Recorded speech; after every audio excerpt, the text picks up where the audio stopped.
மக்களை இன்றைக்கு என்னென்னு சொன்னால் இன்றைக்கு வெள்ளிக்கிழமை வளமை மாதிரி வெள்ளிக்கிழமையில் போராட்டம் தையட்டியில் நடக்கிறது வளமை தானே. இன்றைக்கு 10வது நாளாக இந்த போராட்டம் நடந்து கொண்டு இருக்குது. அடுத்த கட்டத்துக்கு என்ன நடக்கு அப்படின்னு சொல்லி யார் என்ன நடக்கு என்ன பேசிகிட்டு இருக்காங்க அப்படி சொல்லி ஃபுல் வீடியோ இருக்குது. கண்டிப்பாக நீங்கள் அடுத்த வீடியோக்கோ வாங்கோ, அடுத்த வீடியோக்கோ பார்ப்போம். Okay okay.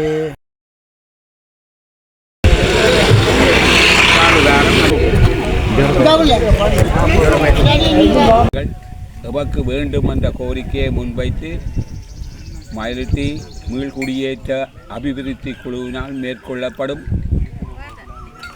போராட்டம் அறவழி போராட்டமானது தொடர்ந்து இன்று 10வது நாளாக நடைபெற்று கொண்டு இருக்கின்றது. மேலும் நாங்கள் முதலே கூறின கூற்றுக்கிணங்க எமது போராட்டங்கள் பல வடிவங்களை தாங்கும் என்று கூறியிருந்தோம். அதில் 2வது வடிவமாக போஸ்ட்கார்ட் என்ற பள்ளி வடக்கு வள நிலையத்தின் ஆதரவுடன் ஜனாதிபதிக்கு போஸ்ட்கார்டுகள் சைன் வாங்கப்பட்டு மக்களிடம் கையெழுத்து வாங்கப்பட்டு ஜனாதிபதி அவர்களுக்கு அனுப்பப்பட உள்ளது.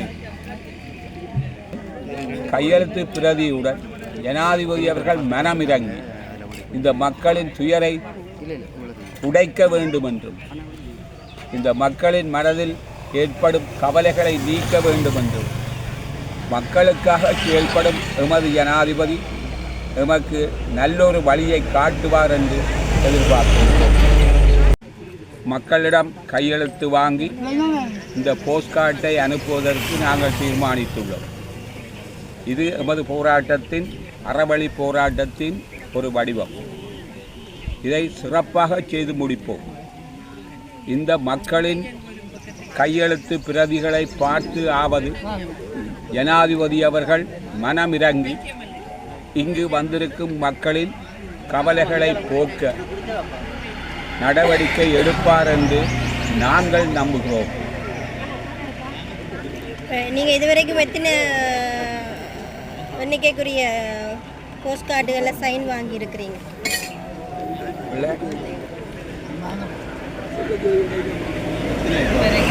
1000க்கு மேற்பட்ட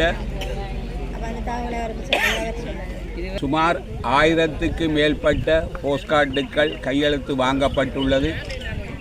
இன்னும் குறுகிய காலத்தில் நாங்கள் முழு போஸ்ட்கார்டுகளிலும் கையெழுத்து வாங்கி ஜனாதிபதி அவர்களுக்கு BNRC என்ற நிறுவனத்தின் ஊடாகவும் எங்களுடைய முழு ஆதரவுடன் ஜனாதிபதிக்கு இந்த போஸ்ட்கார்டை அனுப்பி வைப்பதுடன் நாங்கள் கூறியபடி போராட்ட வடிவங்கள் மாறும், போராட்ட இடங்கள் மாறும், ஆனால் எல்லா போராட்டங்களும் அறவழியிலே நடக்கும் என்பதை தெரிவித்துக் கொள்கின்றேன். செயலாளர் மயிலிட்டி மீள்குடியேற்ற குழு தலைவர். சைன் வாங்க செயற்பாடு எந்த காலப்பகுதியில் இருந்து ஆரம்பிச்சீங்க? எத்தனை நாட்களுக்கு முன்னர் ஆரம்பிச்சீங்க? சென்ற வாரம் ஆரம்பிக்கப்பட்டது. குறுகிய காலத்திலே நாங்கள் 1000க்கு மேற்பட்ட மக்கள் இந்த கையெழுத்துடன் இந்த போஸ்ட்கார்ட் போராட்டத்தை தொடங்கி இருக்கின்றோம். இது வடக்கில் மட்டும் வாங்குறீங்களா அல்லது வடக்கு தாண்டின பிரதேசத்திலையும் வாங்க தீர்மானிச்சுக்கிறீங்களா? வடக்கில் மட்டும். எங்களுடைய அந்த இந்த இதிலே காட்டிலே இருக்கு பாருங்க, பள்ளி வடக்கு வள நிலையம் BNRC. இந்த நிறுவனம் எங்களுக்கு மிகப்பெரிய உதவியாக இருக்கின்றது. எமது மக்களின் பலி உணர்ந்து செயல்படுகின்ற ஒரு நிறுவனமாக காட்சி அளிக்கிறது. ஆக இந்த நிறுவனத்தின் உதவி எங்களுக்கு மேலும் மேலும் வேண்டும். அவர்களுடன் உதவியுடன் இந்த போஸ்ட்கார்ட் ஜனாதிபதிக்கு அனுப்பும் செயல்பாடு மிக விரைவிலே பூர்த்தியாகும் என்பதை தெரிவித்துக் கொள்கிறேன். என்ற ஒரு தகவலை ஒரு போஸ்ட்கார்ட் மூலமாக ஜனாதிபதிக்கு தெரிவிக்க வேண்டும் என்ற ஒரு ஆவலுடன் இதை செய்கின்றோம். இதில் முக்கியமான விஷயமாக எங்களுடைய காணிகளை சுயரித்து இருக்கின்ற, அதாவது அரசாங்கம் சுயரித்து வைத்துள்ள மக்களின் உறுதி காணிகளை, அதாவது 2013ஆம் ஆண்டு மே மாதம் 28ஆம் தேதி வெளியிடப்பட்ட 6317 ஏக்கர் காணியை கையகப்படுத்தி வெளியிடப்பட்ட அந்த வெற்றமானியை முழுவதுமாக நீக்கச் சொல்லி, இதன் பிரதான நோக்கமானது இந்த 2013ஆம் ஆண்டு மே மாதம் 28ஆம் தேதி வெளியிடப்பட்ட வர்த்தமானியை முழுமையாக நீக்கது.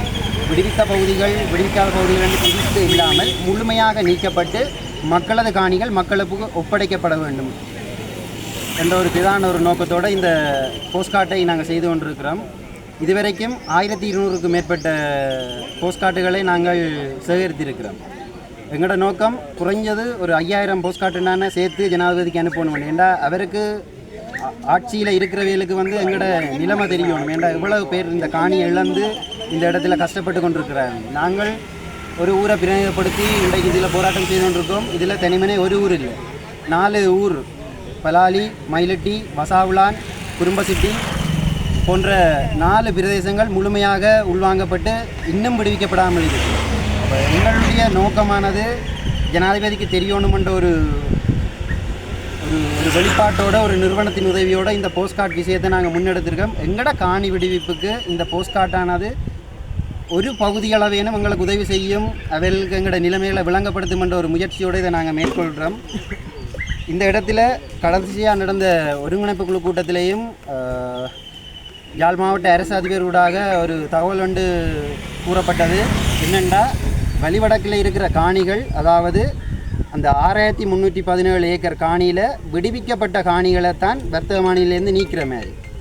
எங்களுடைய மக்களுடைய கோரிக்கையானது என்னவென்றால், விடுவிக்கப்பட்ட பகுதிகளுடைய அரச வர்த்தமானி நீக்கப்பட வேண்டும். அதோடு இன்னும் விடுவிக்கப்படாமல் இருக்கிற காணிகளும் மக்களிடம் ஒப்படைக்கப்படும். அதுக்காக இந்த வர்த்தமானியை முழுமையாக ரத்து செய்யப்பட வேண்டும். பகுதி அளவில் ரத்து செய்கிறது பிரயோசனமற்றது. அவ்வாறு வேல் மிச்ச காணிகளை திருப்பி ஒரு வர்த்தமானியை புதுப்பித்து அதை திருப்பியும் அரசு ஆளுகைக்குள்ளே கொண்டு வரணும்னு சொன்னால் அனைத்து மக்களும் சேர்ந்து ஒரு பாரிய ஒரு போராட்டத்தை முன்னெடுக்க வேண்டிய ஒரு கட்டாயத்துக்கு எங்களை தள்ளுறின. என்ன காரணம்னா, 90ஆம் ஆண்டு இடம்பெயர்ந்து இந்த வரைக்கும் 36 வருஷங்களாக, அதாவது 3 தசாப்தம், 4வது தசாப்தத்தில் நாங்கள் நடந்து கொண்டிருக்கிறோம். 4 தசாப்தங்களாக எங்களுக்கு இந்த காணிகள் கிடைக்காமல் இருக்கிற காரணம் ஒவ்வொரு ஆட்சி மாற்றம்.